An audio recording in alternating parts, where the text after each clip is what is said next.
do të ndalem tek nata e Berajetit, që tham është nesër mbrëma, që është po kjo, një natë e cila është e veçuar në kalendarin islamik. Është nata që lidh ditën e 14 me ditën e 15 të muajit Shaban sipas kalendarit hënor, e cila si fjalë berae do të thotë pafajsi, shpëtim prej situate të keqe apo marrje në pafajsi. Pra thënë ndryshe, është një natë e cila ka begati të mëdha, ka falje të mëdha nga ana e Allahut të lartësuar nëse shfrytëzohet siç duhet dhe vlerësohet siç duhet nga ana jonë si besimtar.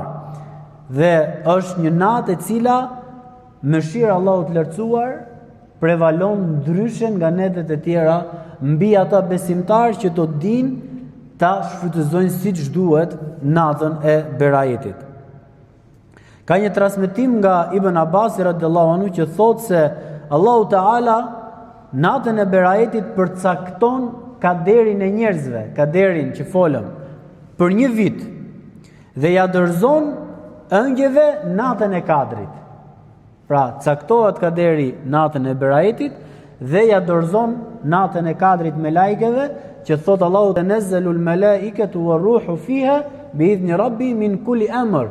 Dhe në natën e Kadrit Xhibrili bashkë me lajket vinë me caktimin e Allahut të lartësuar dhe ja shpërndajnë atë njerëzve. Dhe sipas këtij transmetimi pikërisht kaderi i robit caktohet në këtë natë. Imagjino të jesh në atë natë zgjuar për ta shfrytzuar me adhurim dhe Allahu në momentin që do të caktoj ty kaderin për vitin e ardhshëm, të të shojë ty duke u përgjëruar, duke u lutur për diçka, duke kërkuar mëshirë, falje, mirësi, hapje në një mundësie të re, hapje në një portë të re në jetën tënde, dhe patjetër Allahu atë njeri që e shfrytëzon natën në adhurim, jo vetëm natën e Berajetit që është ndryshe nga netët e tjera, por për çdo natë ka një mirësi të madhe, sepse ne e kemi me hadithin e profetit alayhi salatu vesselam që natën pra Allahu i lartësuar këtë dynja e shikon me mëshirën e tij. Edhe shefa ka njerëz që janë zgjuar që t'ja mundsoj çdo hall që ata kanë, t'ja largoj, t'ja shtoj riskun, t'ja jap shëndetin.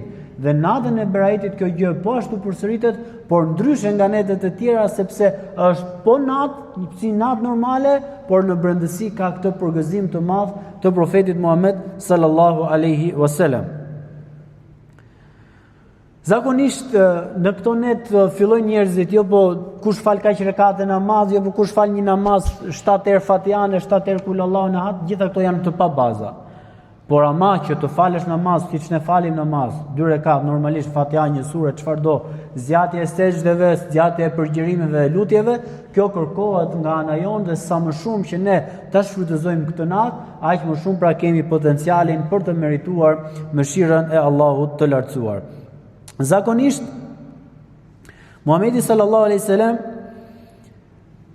ka thënë kështu: kalojini natën e gjysmës së Shabanit thot me namaz, kurse ditën me agjërim. Atë natë, pra nesër mbrëmë mbasi perëndon akşami, atë natë pas perëndimit të diellit, Allahu i lartësuar me mëshirën e tij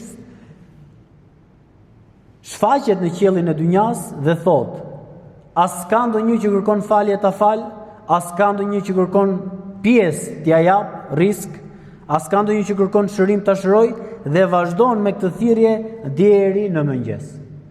Dhe vazhdon me këtë thirrje deri në mëngjes. Zakonisht për shembull, ky hadith thot kush e kalon natën me namaz dhe ditën me agjërim.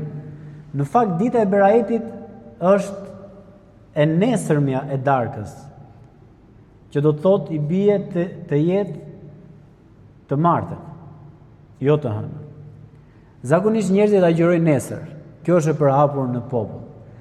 Agjërimi i ditës së nesërme është sunet sepse është e hënë, mund të agjërohet. Por sipas hadithit duhet agjërohet dita e Berajetit, pra i bie të agjërohet mbas natës, sepse në Islam dita e re fillon me akshamin, vazhdon nata dhe pastaj dita e pas vjen nga mbrapa. Dhe ndryshe, ajo çfarë është e përhapur përgjithsisht popull që agjërojnë ditën përpara dhe pastaj presin natën, nuk kanë ai gjë të keqe në praktik, sepse sikur njerëzit ushqehen pak shpirtërisht gjatë ditës me agjërim, që natën ta kalojnë akoma më shumë adhurim, por mund ndodhi dhe kundra. Shumë njerëz thonë agjëruam ditën dhe neglizhojnë natën. Ndërkohë ne nuk duhet ta neglizhojmë natën. Natën e berajetit për këtë shkak të mirësisë së madhe që nata e nesërmbrëmës. Po, nuk duhet pra neglizhuar. Data 14 e muajit Shaban që lidh me datën e 15. Po kur futet data 15? Se ne kemi punë me natën e 15. Nata e 15 futet në datë 14 në akşam me kalendarin ton. Kurse dita e 15 i bie të nesërmen kur gdhin. Pra, është e koklavitur për shumë e thjesht për të kuptuar, domethënë. Një nga hadithet që me të vërtet e rrënqeth zemrën e besimtarit në lidhje me këtë natë është hadithi ku thot profeti sallallahu alaihi wasallam: nata e 15 e muajit të Shabanit, Allahu i lartësuar në këtë natë i shpëton njerëzit nga xhehenemi sa numri i qimeve të deleve të fisit Beni Kelb. Thuhet që për këtë fis ka pas dele sa që kur i shifshin në përlëndi, në përkodra u mushnin kodrat plot. Ti qimet e një deleje nuk i numëron dot. Ndërkohë profeti thot sa tufa e këtyre deleve të fisit Beni Kelb. Pra një mëshirë shumë e madhe, elhamdulillah. Por thot, vetëm fytyrat e atyre të cilët bëjnë shirk Allahut dhe atyre që ushqejnë urrëtie dhe armiqësi ndaj muslimanëve, të atyre që shkëpusin marrëdhëniet me të afërmit, të atyre që mburren dhe janë mendje mëdhej, të atyre që nuk u binden nënës dhe babës, të atyre që vazhdojnë pirjen e alkoolit, nuk i shikon Allahu i lartësuar me falje në këtë natë. Pra i fal dhe i mëshiron të gjithë njerëzit, vetëm nëse janë i dhujtari në shirk, besojnë diçka tjetër përpos Allahut. Nuk fal ata që kultivojnë armiqësi dhe porçarje me njerëzit, këtu mund të futen magjistarët, ata që bartin fjalë, thashë the magji, që fusin nga tresa në për familje, në për njerëz, ata të cilët vazhdojnë thot, pin alkool, nuk kanë hequr dorë, nuk janë penduar, ata të cilët nuk ju binden nënës dhe babës, po i kundërshtojnë, dhe ata të cilët ndërpresin lidhjet farefisnore, lidhjet e gjakut. Kush e bën diçka të tillë, nuk do të përfitoj nga kjo mëshirë e madhe e Allahut të lartësuar. Allahu i lartësuar na bë për tyre që të jemi të sinqertë në besim, sepse ky hadith është i drejtë për drejtë që si njeriu mund të besojë diçka tjetër përpos Allahut që vjen dëmi dhe dobia. Si njeriu mendon ta jetojë një jetë me intrigë, derisa mund të vazhdojë intriga e njeriu. Si njeriu mundet të shkëputet nga njerëzit e tij të gjakut, ku është njeriu me njerëz do ta jetojë këtë botë, ose do të vdesi vetëm pastaj. E si njeriu të kundërshtojë nënën dhe babën, që mas Allahut janë krijesat që duhet treguar në maksimum respekti, duhet luftuar për të fituar kënaqësinë e tyre. Allahu i lartësuar na bë për atyre që këtë hadith me të vërtetë kuptojnë ashtu siç duhet.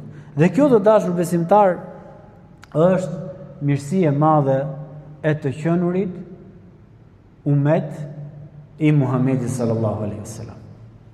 Të qenurit umet, popull, besimtar, ndjekës të Muhamedit sallallahu alaihi wasallam është pikërisht një mirësi e madhe që e falenderojmë Allahun e lartësuar që na ka bërë pjesë e këtij umeti.